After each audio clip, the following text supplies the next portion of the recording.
Hi అండి, నమస్తే. ఈరోజు వీడియోలో మనం చాలా హెల్తీగా గోధుమ పిండితో స్పాంజ్ కేక్ తయారు చేసుకుందామండి. ఈ వీడియోలో చూపించిన టిప్స్ కొలతలు పాటించి మీరు చేస్తే చాలా బాగా వస్తుంది, చాలా స్పాంజీగా వస్తుంది. మీరు ఎవరికైనా చెప్పినా సరే అది గోధుమ పిండితో చేసాము అంటే అస్సలు నమ్మరు అనమాట, అంత బాగుంటుంది. మీరు తప్పకుండా ట్రై చేయండి, చాలా చాలా టేస్టీగా ఉంటుంది. సో పిల్లలకి మనం హ్యాపీగా చేసి పెట్టచ్చు. మరి వీడియోలోకి వెళ్ళిపోదామా? దీనికోసం ముందుగా మన దగ్గర ఉన్న ఏదైనా కేక్ టిన్ కానీ, అల్యూమినియం కానీ, స్టీల్ గిన్నె కానీ ఏదైనా తీసుకొని దానికి కొంచెం నూనె రాసి, మీ దగ్గర బటర్ పేపర్ ఉంటే బటర్ పేపర్ వేసుకోండి. దీని బదులుగా నార్మల్ పేపర్ కూడా వేసుకోవచ్చు అనమాట. లేదంటే కొంచెం పిండి చల్లుకోవచ్చు, గోధుమ పిండి, అది పక్కన పెట్టుకోవాలి. ఇప్పుడు ఒక లోతుగా ఉన్న గిన్నె తీసుకొని అందులో అరకప్పు రిఫైండ్ ఆయిల్ వేసుకోవాలి. ఇక్కడ నేను సన్ఫ్లవర్ ఆయిల్ వేస్తున్నాను. సేమ్ అరకప్పు పంచదార వేయాలి, అంటే ఈక్వల్ క్వాంటిటీస్ అనమాట. ఈ రెండింటిని ఒక్కసారి బాగా కలపాలి. నూనెలో ఈ పంచదార కలవాలన్నమాట. అందులో మనం కొంచెం గోరువెచ్చగా ఉన్న పాలని పోసుకోవాలి, 1 కప్పు. ఈ మెజర్మెంట్స్ అన్ని మీరు కరెక్ట్గా చూసుకోండి, మీ దగ్గర ఉన్న దేనితోనైనా కొలుచుకోవచ్చు. పాలు కొంచెం గోరువెచ్చగా ఉండాలి, అప్పుడు మనకి పంచదార తొందరగా కరుగుతుంది. లేదంటే పంచదార పొడి కూడా వేసుకోవచ్చు. ఒకవేళ మీరు పంచదార పొడి వేసుకుంటే పాలు గోరువెచ్చగా ఉండాల్సిన అవసరం లేదండి, నార్మల్గా రూమ్ టెంపరేచర్లో ఉంటే సరిపోతుంది. పాలకి బదులుగా గోరువెచ్చని నీళ్ళు కూడా పోసుకోవచ్చు. ఇప్పుడు అందులో 1 టీ స్పూన్ వరకు వెనిలా ఎసెన్స్ వేసి బాగా కలపాలి. పంచదార కరిగేంత వరకు బాగా కలుపుకోవాలి. ఇప్పుడు ఒక జల్లెడ పెట్టి అందులో 1.25 కప్పుల గోధుమ పిండి వేయాలి. ఇక్కడ నేను ఆశీర్వాద్ గోధుమ పిండి వాడుతున్నానండి, మీకు నచ్చిన ఏ బ్రాండ్ అయినా వాడుకోవచ్చు. 1 కప్పు ఇంకా 1/2 కప్పు గోధుమ పిండి వేసి జల్లించుకోవాలి. ఇక్కడ నాకు ఎక్కువ అయిపోయింది కాబట్టి కొంచెం జల్లిస్తున్నాను అనమాట. ముందుగా కొంచెం జల్లించిన తర్వాత కొంచెం పిండి ఉంచి ఇప్పుడు అందులో 1 టీ స్పూన్ బేకింగ్ పౌడర్, అలాగే 1/2 టీ స్పూన్ వంట సోడా వేస్తున్నాను. ఈ 2 కంపల్సరీ వేయాలన్నమాట. ఇవన్నీ వేసి వీటిని కూడా జల్లించాలి. జల్లించడం కూడా కేక్ తయారీలో చాలా ఇంపార్టెంట్ స్టెప్ అండి. ఆ తర్వాత మనం ఏదైనా స్పూన్ తీసుకొని ఈ విధంగా ఒకే డైరెక్షన్లో కలుపుకోవాలి, అంతేగాని ఎలా పడితే అలా కలపకూడదు అనమాట. చూసారు కదా, పిండి గట్టిగా అవుతుంది. ఇప్పుడు మళ్ళీ మనం కాచి చల్లార్చుకున్న పాలు పోసుకుంటూ కలుపుకోవాలి. ఇప్పుడు మనకి గోరువెచ్చగా ఉండాల్సిన అవసరం లేదండి, రూమ్ టెంపరేచర్లో ఉంటే సరిపోతుంది. ఈ విధంగా 1/2 కప్పు నుండి 1/2 కప్పు వరకు పాలు పోసుకుంటూ మీకు ఫోల్డింగ్ కన్సిస్టెన్సీ వచ్చేంత వరకు కలుపుకోవాలి. చూసారు కదా, ఈ విధంగా కలుపుకోవాలన్నమాట, ఉండలు లేకుండా కలుపుకోవాలి. ఇప్పుడు అందులో ఇంకొక ఇంపార్టెంట్ టిప్ ఏంటంటే అరబద్ద నిమ్మరసాన్ని పిండుకోవాలి. నిమ్మరసం వేయడం వల్ల కూడా చాలా స్పాంజీగా, చాలా ఫ్లఫీగా వస్తుందన్నమాట కేక్. నిమ్మరసం వేసి మరొకసారి బాగా కలపాలి. ఆఖరిగా కట్ అండ్ ఫోల్డ్ మెథడ్లో కలుపుకోవాలి. ఇలా కట్ అండ్ ఫోల్డ్ మెథడ్లో కలిపితే మనకి ఏ కేక్ అయినా సరే చాలా ఫ్లఫీగా వస్తుంది. ఇలా కలుపుకొని మనం గ్రీస్ చేసి పెట్టుకున్న కేక్ టిన్లో వేసేసి ఒకసారి ట్యాప్ చేసుకోవాలి. ఇంకొక ఇంపార్టెంట్ స్టెప్ ఏంటంటే మన దగ్గర ఉన్న ఏదైనా వెడల్పుగా లోతుగా ఉన్న పాత్ర తీసుకొని మీడియం ఫ్లేమ్లో ఒక 10 నిమిషాలు ప్రీహీట్ చేసుకోవాలి. అంటే ఏదైనా స్టాండ్ పెట్టేసి ఏమీ పెట్టకుండా మనం ప్రీహీట్ చేసుకోవాలి. అలా చేస్తేనే మనకి కేక్ చక్కగా బేక్ అవుతుంది. ఆ తర్వాత మనం తయారు చేసి పెట్టుకున్న కేక్ టిన్ పెట్టేసి దానిపైన మీకు నచ్చిన డ్రై ఫ్రూట్స్ కానీ, అలాగే నువ్వులు కానీ, లేకపోతే టూటీ ఫ్రూటీ, మీకు నచ్చిన ఏదైనా వేసుకోండి. ఇక్కడ నేను నువ్వులు వేసాను అనమాట. మూత పెట్టేసి మనం మీడియం ఫ్లేమ్లో 40 నిమిషాల వరకు బేక్ చేసుకోవాలి. మధ్య మధ్యలో చెక్ చేసుకుంటూ ఉండండి. మీరు ముందుగా ప్రీహీట్ చేస్తే చాలా బాగా బేక్ అవుతుందండి కేకు. ప్రీహీట్ చేయకపోతే ఈ గిన్నెని అది మధ్యలో ఒక్కొక్కసారి బేక్ అవ్వదు అనమాట. అలాగే నేను గమనించిన ఇంకొక స్టెప్ ఏంటంటే వెడల్పుగా ఉన్న పాత్ర తీసుకుంటే చాలా బాగా బేక్ అవుతుంది, అదొకటి. అలాగే మనం తీసుకునే గిన్నె కూడా కొంచెం లోతుగా ఉన్నది తీసుకుంటే బాగుంటుంది అనమాట. ఇవన్నీ పాటించి 40 నిమిషాలు బేక్ చేసిన తర్వాత ఒకసారి చాకుతో మధ్యలో ఒకసారి చెక్ చేస్తే దానికి పిండి అంటుకోకపోతే మనకి కేక్ రెడీ అయిపోయినట్టు. ఇప్పుడు స్టవ్ ఆఫ్ చేసి చల్లారబెట్టుకోవాలి. చల్లారబెట్టడం కూడా చాలా ఇంపార్టెంట్ అండి. 1 గంట చల్లారబెట్టాలి. బాగా చల్లారిన తర్వాత ఇది చాలా ఫ్లఫీగా తయారవుతుంది కేక్.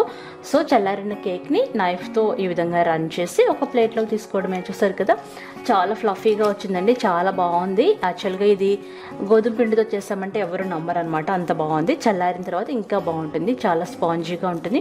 మనం పాలు వాడి చేసాం కాబట్టి 2 రోజుల్లోనే ఈ కేక్ని మీరు ఫినిష్ చేసేయండి. లేదంటే వాటర్ పోసి మీరు కేక్ చేసుకుంటే ఒక 2-3 రోజులు తినొచ్చు అనమాట. ఓకేనా ఫ్రెండ్స్, ఈ కేక్ని మీరు తప్పకుండా ట్రై చేయండి. ఇందులో చెప్పిన కొలతలు టిప్స్ పాటిస్తే మీ కేక్ చాలా స్పాంజీగా వస్తుంది, అస్సలు పాడవదు. మరి మీరు ట్రై చేసి నాకు ఫీడ్బ్యాక్ పంపించండి. ఈ వీడియో మీకు నచ్చినట్లయితే లైక్ చేయండి, షేర్ చేయండి, అలాగే నా ఛానల్ని సబ్స్క్రైబ్ చేసుకోండి. హాయ్ అండి, నమస్తే. ఈరోజు వీడియోలో నేను సూపర్ జ్యూసీ స్పాంజ్ కేక్ మీకు నేర్పిస్తున్నానండి. ఎంత బాగుందంటే చాలా బాగుందనమాట. మీరు ఖచ్చితంగా ఈ కేక్ తిన్న తర్వాత హనీ ఈజ్ ద బెస్ట్ అంటారు, ఎందుకంటే అంత బాగుంటుందన్నమాట. చాలా జ్యూసీగా, చాలా స్పాంజీగా, మళ్ళీ మళ్ళీ తినాలనిపిస్తుంది అనమాట. ఈ కేక్ మీరు ఒకసారి ట్రై చేశారంటే ఎప్పుడు ఇలాగే చేస్తారు. అన్ని ఇంట్లో దొరికే వస్తువులతోనే చక్కగా తయారు చేసుకోవచ్చు. మీ పిల్లల బర్త్డేస్ కానీ ఏదైనా చిన్న చిన్న పార్టీస్కి ఈ కేక్ ట్రై చేయండి. మిగతా కేక్లన్నీ మర్చిపోతారు, అంత బాగుంటుంది. మరి ఇలాంటి ఈజీ రెసిపీస్ కోసం అత్తమ్మ టీవీ సబ్స్క్రైబ్ చేసుకుని బెల్ బటన్ని క్లిక్ చేయండి. మరి రెడీ చేసుకుందామా? ముందుగా మనం డ్రై ఇంగ్రీడియంట్స్ మిక్స్ చేసుకోవాలన్నమాట. దానికోసం 2.5 కప్పుల మైదా పిండి తీసుకోవాలి. మైదా పిండి మాత్రమే బాగుంటుందండి, గోధుమ పిండి అంతగా బాగుండదు. 2.5 కప్పులు ఒక జాలి గరిటెలో వేసుకోవాలి. అందులో 1 teaspoon baking powder, 1/2 teaspoon వంట సోడా తీసుకోవాలి. ఇక్కడ సరిగ్గా ఫోకస్ అవ్వలేదండి, సారీ ఫర్ దట్. అందులో చిటికెడు ఉప్పు వేసుకోవాలి. వీటన్నిటిని బాగా జల్లించుకోవాలి. బాగా జల్లెడ పడితే ఈ కేక్ చక్కగా ఫ్లఫీగా వస్తుందన్నమాట. అందులో మనం గ్రైండ్ చేసి పెట్టుకున్న 1 కప్పు పంచదార పొడి వేసుకుని దాన్ని కూడా మీరు చక్కగా జల్లించుకోవాలి. ఈ విధంగా డ్రై ఇంగ్రీడియంట్స్ జల్లించి పక్కన పెట్టుకోవాలి. ఇప్పుడు వేరొక గిన్నెలో 2 కప్పుల పాలు తీసుకోవాలండి. కాచి చల్లార్చిన రూమ్ టెంపరేచర్లో ఉన్న పాలు. ఇక్కడ నేను మేగడతో సహా తీసుకున్నాను, మేగడ ఉందనమాట నేను తీసుకున్న పాలల్లో. ఆ పాలల్లోకి మీ దగ్గర ఉన్నట్లయితే 1/2 కప్పు కండెన్స్ మిల్క్ వేసుకోండి. మిల్క్ మేడ్ అంటాం కదా అది. ఒకవేళ లేకపోతే స్కిప్ చేసేయండి. ఇప్పుడు అందులో 1/2 కప్పు రిఫైన్డ్ ఆయిల్, ఏదైనా ఇక్కడ నేను సన్ఫ్లవర్ ఆయిల్ వేస్తున్నాను. అలాగే 1/2 కప్పు కరిగించుకున్న వెన్న, అంటే నెయ్యి కూడా వేసుకోవచ్చు అనమాట. వెన్నని కరిగించి వేస్తున్నాను. అందులో 1/2 టీ స్పూన్ వెనిలా ఎసెన్స్ కానీ లేదా యాలక్కాయల పొడి కానీ వేసుకోవచ్చు. ఇప్పుడు అందులో 1 టీ స్పూన్ నిమ్మకాయ రసాన్ని పిండుకోవాలి. దీని బదులుగా 1 టీ స్పూన్ వెనిగర్ కూడా వాడుకోవచ్చు. ఇవన్నీ వేసి ఈ మిశ్రమాలన్నీ చక్కగా కలిసేలాగా బాగా కలుపుకోవాలి. ఆ తర్వాత పొడి పదార్థాన్ని కొంచెం కొంచెంగా వేసుకుంటూ ఒకే డైరెక్షన్లో కలపాలి. మనం కొంచెం కొంచెంగా వేసుకుంటూ ఇలా క్లాక్ వైజ్ డైరెక్షన్లో కలిపితే పిండి బాగా కలుస్తుందనమాట.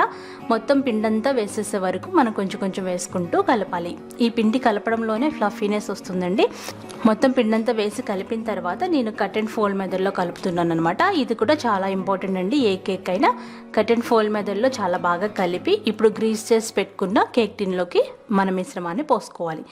ఇక్కడ నేను హార్ట్ షేప్లో ఉన్న కేక్ టిన్లో వేస్తున్నాను అనమాట. దీన్ని ఒకసారి ట్యాప్ చేసి 180 డిగ్రీల సెంటీగ్రేడ్ దగ్గర ప్రీహీట్ చేసుకున్న అవెన్లో 45 మినిట్స్ బేక్ చేసుకోవాలి.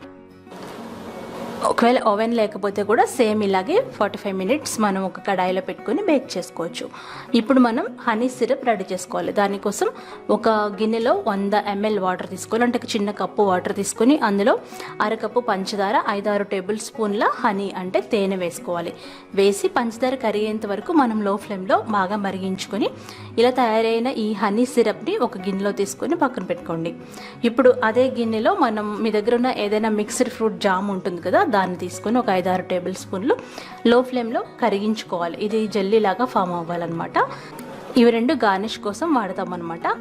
ఈ లోపుగా నా కేక్ రెడీ అయిపోయిందండి. దీన్ని బయటకు తీసి చూస్తే చూడండి, చాలా పర్ఫెక్ట్గా, చాలా బాగా బేక్ అయిందనమాట. ఇలా మీరు చాలా పర్ఫెక్ట్గా కడాయిలో కూడా చేసుకోవచ్చు. గార్నిష్ కోసం ఇక్కడ నేను ఎండు కొబ్బరి పొడి కూడా వాడుతున్నాను, అది కూడా ఆప్షనల్ అండి. ఇప్పుడు మనం కేక్ని చల్లారబెట్టాలి. చల్లారిన తర్వాత కత్తితో ఒకసారి రన్ చేసి దీన్ని బయటకు తీసి పక్కన పెట్టుకోవాలి. ఇప్పుడు పైన ఉన్న ఎక్సెస్ లేయర్ని కట్ చేసి తీసేయాలి, లేదంటే ఉంచుకోవచ్చు కూడా, మీ ఇష్టం అనమాట. ఇక్కడ నేను పై లేయర్ తీసేసి దాన్ని ఇన్వర్ట్గా రివర్స్ చేసి దాన్ని నేను టూత్ పిక్తో ఈ విధంగా కింది వరకు గుచ్చుతున్నాను. ఎందుకంటే మనం హనీ సిరప్ పోసినప్పుడు పీల్చుకోవటానికి ఏదైనా కింద వరకు గుచ్చాలన్నమాట. అలా అయితే మీకు చాలా బాగా సిరప్ అనేది పీల్చుకుంటుంది కేక్. ఆ తర్వాత మన హనీ సిరప్ని మెల్లగా పోసుకోవాలి. ఇలా పోసేటప్పుడు హనీ సిరప్ కొంచెం గోరువెచ్చగా ఉండాలి. ఒకవేళ చల్లారిపోతే కొంచెం గోరువెచ్చగా వేడి చేసుకొని దాన్ని ఈ విధంగా పోయాలి. చూడండి, వెంటనే అబ్జర్వ్ చేసుకుంటుంది కదా. ఇలా 10 నిమిషాలు కదపకుండా ఉంచాలి. 10 నిమిషాలు అయిన తర్వాత మనం రెడీ చేసి పెట్టుకున్న జామ్ని పైన అప్లై చేయాలి. ఒక లేయర్ లాగా మొత్తం కేక్ అంతా, అలాగే సైడ్స్కి మొత్తం అప్లై చేయాలన్నమాట. ఇలా అప్లై చేస్తే చాలా బాగుంటుంది చూడడానికి కూడా. మంచి అకేషన్స్ కూడా చాలా సింపుల్గా ఇలా కేక్ని మనం రెడీ చేసుకోవచ్చు. పైన ఎండు కొబ్బరి పొడితో గార్నిష్ చేసుకోండి. అంతే, ఎంతో సులభంగా హనీ కేక్ రెడీ అయిపోయిందండి. చాలా టేస్టీగా ఉందండి. నేను ఇంతవరకు చేసిన కేక్లు ఒక ఎత్తు, ఇది ఒక ఎత్తు అనమాట. చాలా బాగుంది. ఇప్పుడు దీన్ని మీకు నచ్చిన షేప్లో కట్ చేసి సర్వ్ చేసుకోండి. చాలా టేస్టీగా ఉందండి, చాలా జ్యూసీగా ఉందన్నమాట, మాయిస్ట్గా ఉంది. అంటే మనం హనీ సిరప్ వేసాం కదా, దానివల్ల చాలా డిఫరెంట్ టేస్ట్ ఉంది. మీరు తప్పకుండా ట్రై చేసి నాకు ఫీడ్బ్యాక్ పంపించండి. ఇలాంటి వంటల కోసం అత్తమ్మ టీవీని సబ్స్క్రైబ్ చేసుకోండి. హాయ్ అండి, నమస్తే. ఈరోజు వీడియోలో మనం ఒక కప్పు రవ్వతోటి ఈజీగా చాక్లెట్ కేక్ రెడీ చేసుకుందామండి.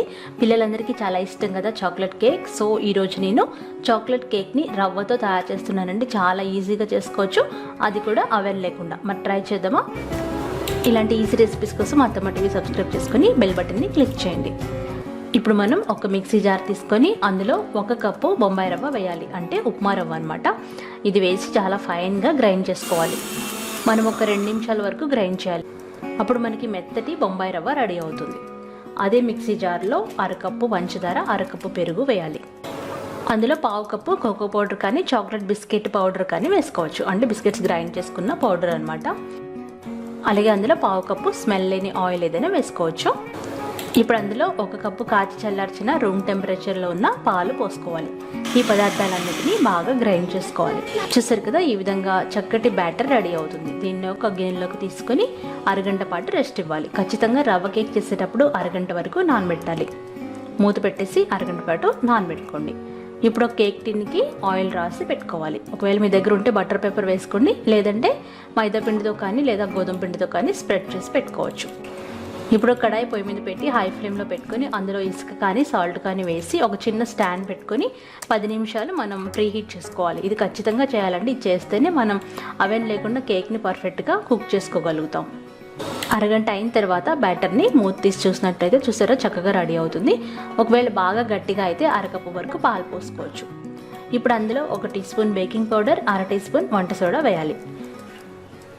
ఇందులో 2 టేబుల్ స్పూన్ల కాచి చల్లార్చిన పాలు పోసుకొని ఇప్పుడు మనం బాగా కలుపుకోవాలి. కేక్ బ్యాటర్ ఎప్పుడు మనం కట్ అండ్ ఫోల్డ్ మెథడ్లోనే కలపాలి. అలా కలిపితేనే మనకి వస్తుంది, లేదంటే కేక్ ముద్దగా అయిపోతుంది అనమాట. కొంచెం టైం పట్టినా సరే కట్ అండ్ ఫోల్డ్ మెథడ్లోనే కలపాలి. అంటే ఇలా ఫోల్డ్ చేస్తూ కట్ చేస్తూ అలా కలుపుకోవాలన్నమాట. అప్పుడే మీకు కేక్ ఫ్లఫీగా వస్తుంది. ఈ విధంగా కలిపి మనం ఇలా తయారు చేసుకున్న కేక్ పిండిని మనం గ్రీస్ చేసి పెట్టుకున్న టిన్లో పోసుకోవాలి. చూస్తారు కదా, ఇలా ఫోల్డింగ్ కన్సిస్టెన్సీ రావాలి. దాన్ని ఒకసారి ట్యాప్ చేసి మనం రెడీగా ప్రీహీట్ చేసి పెట్టుకుంటున్న కడాయి మీద పెట్టుకోవాలి. మీడియం ఫ్లేమ్లో పెట్టుకొని 35 నిమిషాల నుండి 45 నిమిషాల వరకు బేక్ చేసుకోవాలి. 45 నిమిషాలు అయిన తర్వాత ఒకసారి చాకుతో చెక్ చేసినట్లయితే మనకు తెలుస్తుంది అనమాట. చాకుకేమి పిండి అంటుకోకూడదు. అలా రెడీ అయినప్పుడు స్టవ్ ఆఫ్ చేసి ఈ గిన్నెని కింద పెట్టుకొని చల్లారబెట్టుకోవాలి. ఒక అరగంట వరకు కేక్ చల్లారాలి. చల్లారిన తర్వాత మాత్రమే చాకుతో ఈ విధంగా రన్ చేసినట్లయితే ఈజీగా కేక్ ఊడొచ్చేస్తుంది. చూసారు కదా, ఎంతో చక్కటి రవ్వ కేక్ రెడీ అయిపోయింది. ఇలా కూడా మీరు సర్వ్ చేయొచ్చు. ఒకవేళ మీరు కావాలనుకుంటే దీన్ని ఇంకా కొంచెం డెకరేట్ చేసుకోవచ్చు. చాలా ఫ్లఫీగా, చాలా పర్ఫెక్ట్గా వస్తుందన్నమాట. మీ ఇంట్లో చాక్లెట్ స్ప్రెడ్ అని ఉంటుంది కదా, అది ఉన్నట్లయితే దాన్ని చక్కగా కేక్ మీద వేసుకొని బాగా స్ప్రెడ్ చేసి డెకరేట్ చేసుకోండి. ఒకవేళ చాక్లెట్ స్ప్రెడ్ లేకపోతే హర్ష్లీ సిరప్ ఉంటుంది కదా, అది కూడా మనం డైరెక్ట్గా పోసి కాసేపు ఫ్రిడ్జ్లో పెట్టుకుంటే చక్కగా తయారవుతుందన్నమాట. దాని మీద చాక్లెట్, డార్క్ చాక్లెట్ ఏదైనా ఇలా గ్రేట్ చేసుకోండి. ఇక్కడ నేను డైరీ మిల్క్ చాక్లెట్ని ఇలా గ్రేట్ చేస్తున్నాను అనమాట. కేక్ అంతా మీకు నచ్చిన డిజైన్ లాగా కూడా వేసుకోవచ్చు. ఒక 2-3 చాక్లెట్ ముక్కలు మధ్యలో పెడితే రెడీ అయిపోతుంది. అంతేనండి, ఎంతో ఈజీగా చాక్లెట్ రవ్వ కేక్ రెడీ అయిపోతుంది. చాలా టేస్టీగా ఉంటుంది, చాలా మాయిస్ట్గా ఉంటుంది. మనం చాక్లెట్ స్ప్రెడ్తో డెకరేట్ చేసుకుంటే అచ్చంగా బేకరీలో కొన్నట్టుగా ఉంటుందన్నమాట. Easy birthday cake. ఒకవేళ మీ పిల్లల బర్త్డేస్ ఎప్పుడైనా వచ్చినట్లయితే చాలా ఈజీగా ఇంట్లోనే ఈ కేక్ని ట్రై చేయండి. చాలా చాలా బాగుంటుంది. మీరు మెజర్మెంట్స్ పర్ఫెక్ట్గా తీసుకోవాలి. అలాగే అరగంట పాటు నానబెట్టాలి. అలాగే మీడియం ఫ్లేమ్లో మాత్రమే మనం బేక్ చేసుకోవాలి. సో ఫ్రెండ్స్, ఈ వీడియో మీకు నచ్చినట్లయితే లైక్ చేయండి, షేర్ చేయండి, కామెంట్ చేయండి.